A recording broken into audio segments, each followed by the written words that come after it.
மக்களுக்கு கொடுத்து வசப்படுத்திக் கொள்ளும் சக்தி இருப்பவனை எப்படி அழிக்க முடியும்? அல்லாமலும் அதைவிட இதற்கென்ன அவசரம் என்று பார்க்க வேண்டி இருக்கிறதே அல்லாமல் வேறல்ல. தவிரவும் பிறவியில் உயர்வு என்கின்ற கொடுமை ஒழிந்தவுடன் பணத்தால் உயர்வு என்கின்ற கொடுமையை ஒழிக்கும் வேலைதான் பொதுநல சேவையாக ஏற்பட வேண்டும் என்பதுதான் நமது அபிப்பிராயம். அதுதான் இயற்கையும் ஆகும். ஆகவே இந்த இரண்டு காரியமும் முடிந்த பிறகுதான் சர்க்காரின் கொடுமையும் ஆதிக்கமும் தானாகவே ஒழிந்துவிடும். ஆக சர்க்காரோட கொடுமையை அவர் இல்லைன்னு சொல்லல. சர்க்காருடைய கொடுமையை அவர் பட்டியலில் தான் வைக்கிறார். முன் சொன்ன இரண்டையும் வைத்துக் கொண்டு சர்க்கார் ஆதிக்கத்தை ஒழிப்பது என்பது உயர்ந்த ஜாதியான் என்பவன் இன்னும் கொஞ்சம் உயர்வதற்கும் பணக்காரன் என்பவன் இன்னும் கொஞ்சம் பணக்காரனாவதற்கும் உபயோகப்படுவதோடு உயர்ந்த ஜாதியான் என்பவன் ஜாதி திமிரோடு பணத்திமிரையும் அடைவான். இதையும் சொல்லிட்டு கடைசியாக முதலாளிகளுக்கு சொல்றாரு. முடிவாக முதலாளிகளுக்கு நாம் சொல்லுவது என்னவென்றால், தொழிலாளர் கிளர்ச்சி என்கின்ற இம்மாதிரி கிளர்ச்சிகள் எல்லாம் பார்ப்பனர்கள் தங்களுடைய சுயநலத்துக்காக ஆரம்பித்தார்கள் என்பது பெரும்பாலும் மறுக்க முடியாத உண்மை என்று வைத்துக் கொண்டாலும் அந்த காரணத்தை வைத்துக்கொண்டு வாயில்லா பூச்சிகளான தொழிலாளர்களின் நன்மையை புறக்கணிப்பது கொடுமையும் மனித தன்மையற்ற செய்கையும் ஆகும். தொழிலாளர்கள் தங்களுடைய வயிற்று பசிக்காக எவ்வளவு கொடுமைக்கு உட்படுவதாயிருந்தாலும் அந்த காரணத்தை வைத்துக்கொண்டே அவர்களை கொடுமைப்படுத்துவது மிகவும் இழிவானது என்பதே மறுபடியும் சொல்கிறோம்.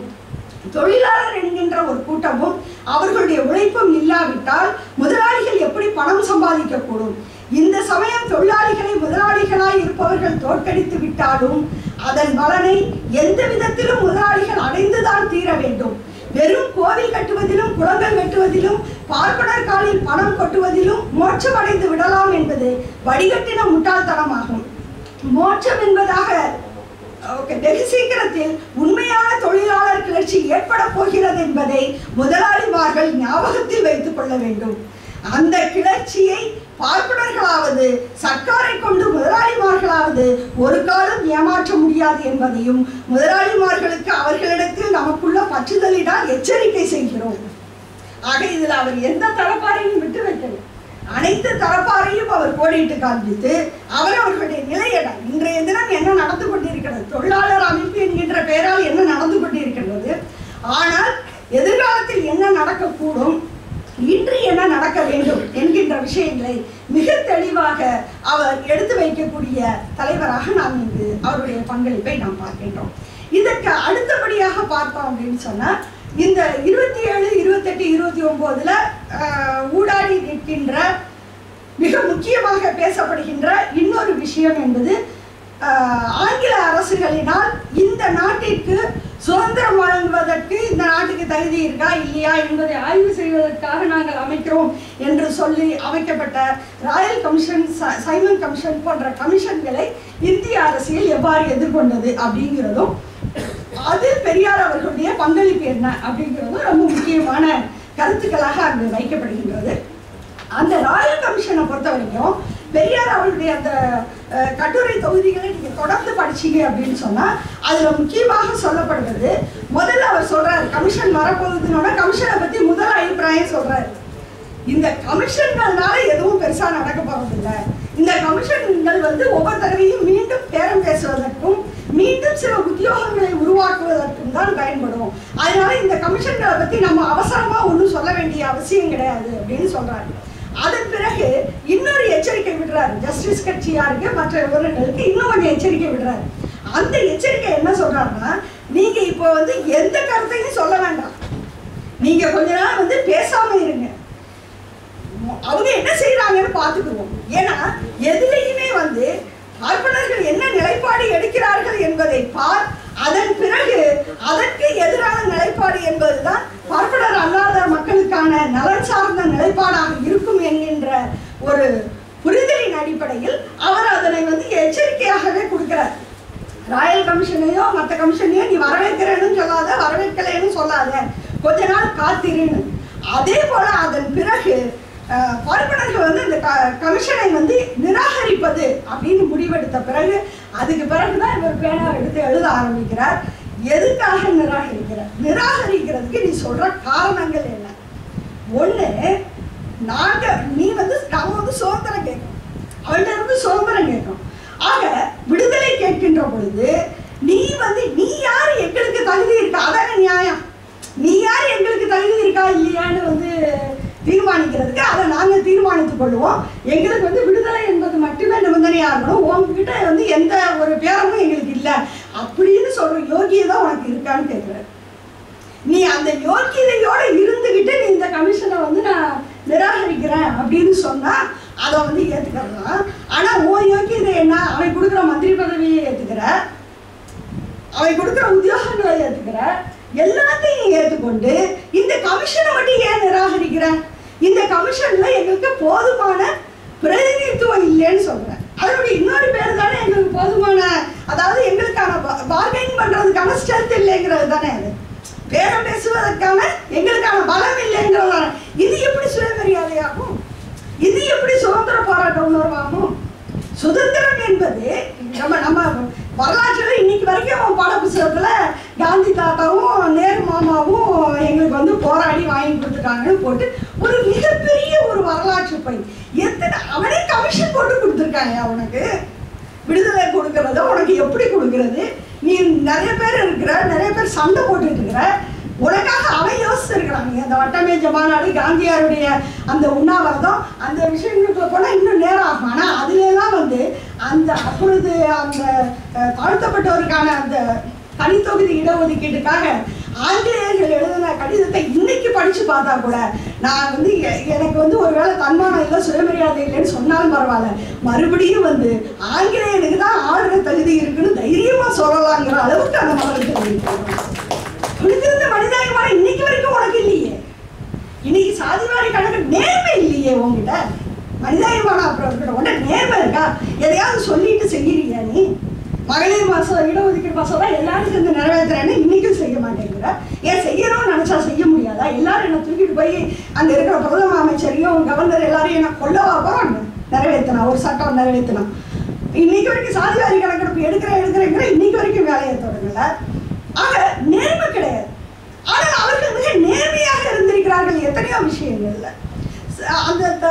அந்த அடிப்படையில் இவர் வீடு கேட்கிறார், பெரியார் தொடர்ந்து கேட்கிறாரு, சரி நீ பகிஷ்கரிக்கிற, அதாவது நிராகரிக்கிற, புறக்கணிக்கிற, அப்புறம் ஏன் இந்த பெசன்ட் அம்மையார் இந்த அம்மா ஒரு பேர்ல அந்த திட்டத்துக்கு ஏதோ ஒரு பேர் போட்டிருக்காங்க. நம்ம இல்ல ஹோம் ரூல் இயக்கம் அந்த ஒரு சுயராஜ்ய திட்டத்துக்கு ஒரு பேர் போட்டிருக்காங்க.